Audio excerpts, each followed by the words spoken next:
Good morning. In last video, we have discussed the Coulomb's law in scalar format, but two correction in this video. The dimension formula is K, M1, L3, T minus 4, A minus 2, and the dimension formula epsilon 0 is M minus 1, L minus 3, T raised to 4, A raised to 2. फिर से एक बार repeat कर रहा हूँ. The dimension formula of K is M1, L3, T minus 4, A minus 2, and the dimension formula of epsilon 0, M minus 1, L minus 3, T raised to 4, and A raised to 2. Now today we are discuss the vector form of the Coulomb's law. हमने last lecture में Coulomb's law वाली statement complete की थी. The force between two electric charge is directly proportional to Q1 into Q2, but inversely proportional to the square of distance. यहाँ diagram के अंदर दो electric charge Q1 और Q2 जिस दोनों की पोजीशन वेक्टर बताए R1 R2 with respect to origin. मतलब अब टू चार्ज कंसिडर करेंगे Q1 and Q2. The position vector of Q1 is vector R1 and the position vector of Q2 is vector R2. And the vector between Q1 and Q2 is called vector R21 is equal to R2 minus R1. लेकिन diagram के अंदर दो force draw करके दिए. The electric force on Q1 with respect to Q2 is vector F12 and similarly the force on Q2 with respect to Q1 is called F21. F12 का मतलब first electric charge पे second से लगने वाली force and similarly F21 का मतलब second electric charge पे first से लगने वाली फोर्स. नाउ साइड में जो डायग्राम दिया इसमें बता कि Q1 और Q2 सपोज ग्रेटर देन 0 और suppose Q1 Q2 is less than 0. इसका मतलब दोनों पॉजिटिव है या दोनों नेगेटिव है, तो दोनों के बीच में रिपल्सिव फोर्स लगेगी. इसका मतलब Q1 पे Q2 से लगने वाली force F12 is a repulsive force and similarly Q2 पे Q1 से लगने वाली force F21 is also repulsive force. अब वेक्टर एडिशन की जो ट्रायंगल मेथड है उस हिसाब से first vector is R1, second vector is vector R21 and vector R2 is the resultant vector. फिर से एक बार रिपीट करेंगे फिर से. First vector is vector R1, second vector is vector R21, the resultant vector is vector R2. Now पहले diagram की जो expression वो लिखेंगे. Suppose position vector of Q1 and Q2 are vector R1 and vector R2 as shown in figure. Now force acting on Q1 by Q2 is F12 and force acting on Q2 by Q1 is F21. Now R21 is a position vector from 1 to 2. By using vector addition method, vector R1 is the first vector, second vector is vector R21 is equal to resultant vector vector R2. अब हमें R21 vector find करना है. So R21 is equal to R2 minus R1. And the modulus of magnitude of R21 is equal to magnitude of R2 minus R1 is called R21. अब हमने 11th में पढ़ा था कि सपोज यूनिट वेक्टर फाइंड करना है तो magnitude upon unit vector find करना है तो फॉर्मूला थी vector upon magnitude of vector and therefore vector R21 is equal to vector R21 upon magnitude of vector R21. So now vector R2 minus vector R1 upon magnitude of vector R2 minus vector R1, and that is equal to vector R2 minus vector R1 upon R12. Now the force acting on Q1 by Q2 is vector F12 is equal to K Q1 Q2 upon R12 square into R12 caret. Similarly, force acting on Q2 by Q1 is vector F21 is equal to K Q1 Q2 upon R21 whole square into R21 caret. लेकिन according to diagram, vector R21 caret and vector R12 caret both are equal and opposite, and therefore R21 caret is equal to minus R12 caret.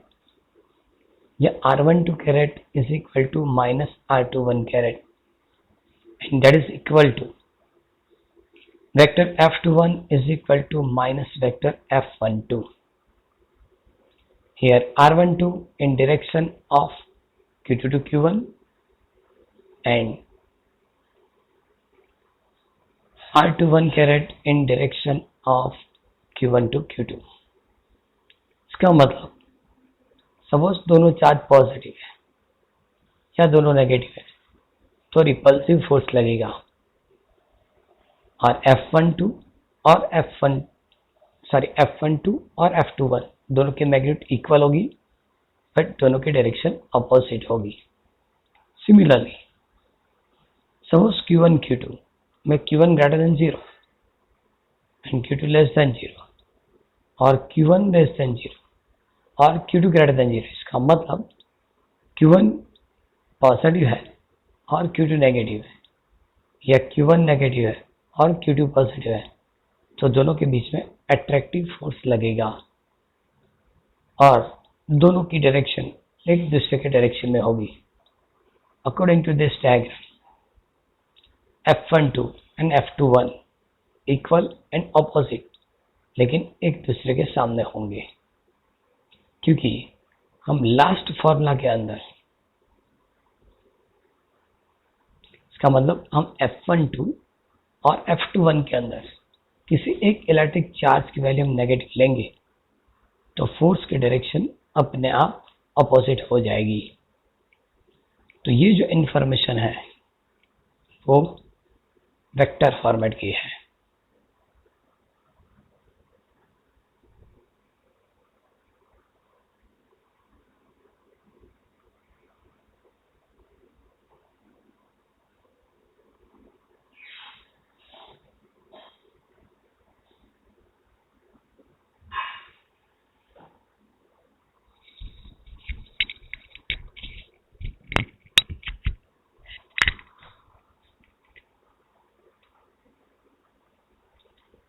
Okay, initially जब हमने explain किया था तो दो electric charge के बीच में लगने वाली फोर्स हमने कैलकुलेट की थी. अब हम नंबर ऑफ इलेक्ट्रिक चार्ज के बीच में किसी एक चार्ज पे लगने वाली फोर्स कैलकुलेट करेंगे. तो इस टॉपिक को हम superposition principle for static electric force या superposition theorem for electric charge इस तरह से कंप्लीट करेंगे. तो सबसे पहले to find the forces acting on a charge by the other charges, to find the forces acting on a charge by the other charges is called the principle of the superposition. The statement is when more than when more than one forces are acting on a charge, the resultant force acting on it is equal to the vector sum of the individual forces.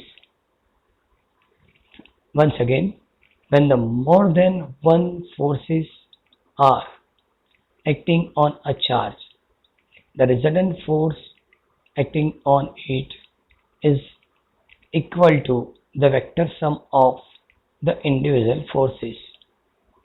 Now, in given diagram, different three electric charge Q1, Q2 and Q3. The position vector of Q1 with respect to origin is R1.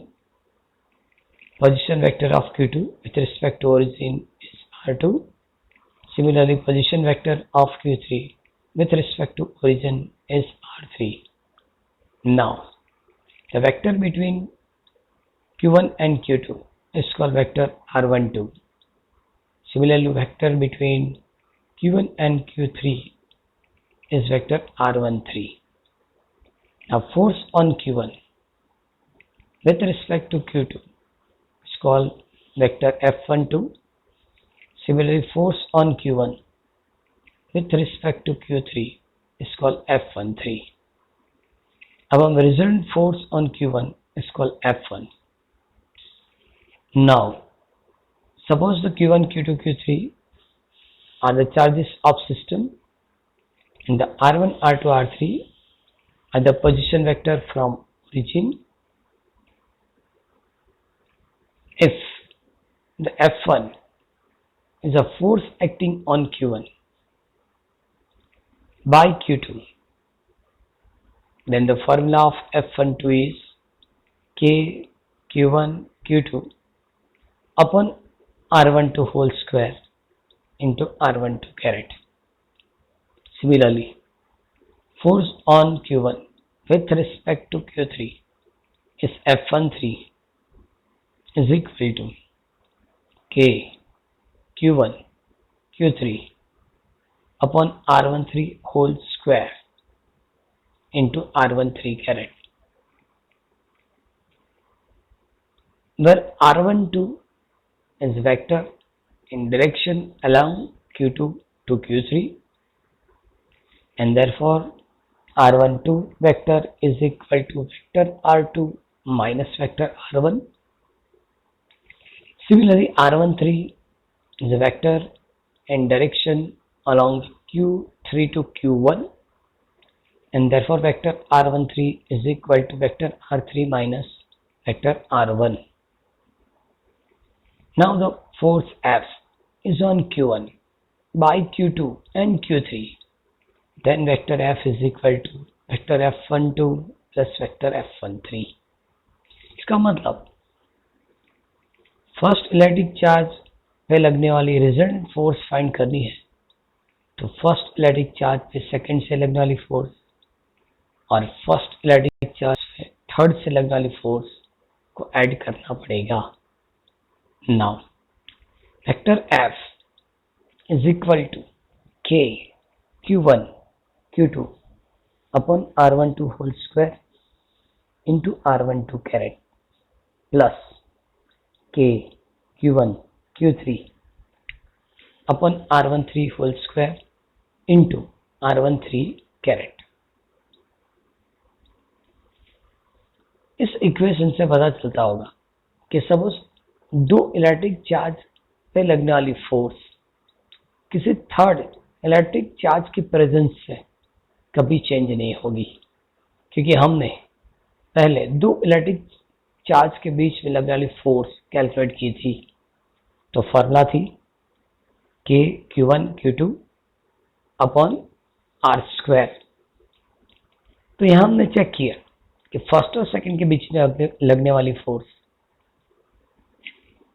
Third electric charge की presence से कभी change नहीं होती. It's called two body force. 11th में भी पढ़ा था कि दो किसी ऑब्जेक्ट के बीच में लगने वाली ग्रेविटेशनल फोर्स बाकी सब ऑब्जेक्ट की प्रेजेंस से कभी चेंज नहीं होती.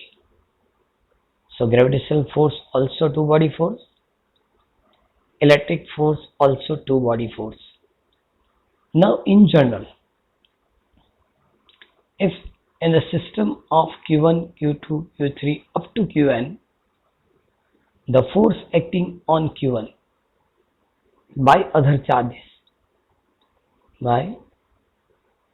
charges is vector F1 is equal to vector F12 plus vector F13 plus vector F14 plus dash dash dash plus vector F1n. Now हम सभी फोर्स की जो फार्मूला सब्स्टिट्यूट करेंगे.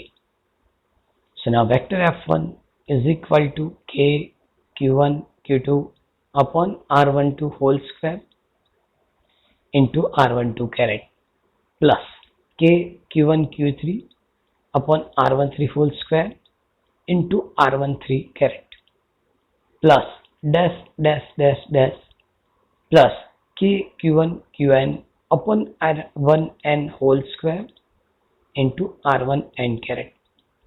तो आप चेक करो जितनी भी टर्म है सब एक कॉमन फैक्टर है. जैसे K Q1, सपोज वो कॉमन फैक्टर हम बाहर निकाल दें या कॉमन ले लें. So formula is F1 is equal to K Q1 but in bracket Q2 upon R12 whole square into R12 caret plus Q3 upon R13 whole square into R13 caret plus dash dash dash plus Qn upon R1n whole square into R1n caret.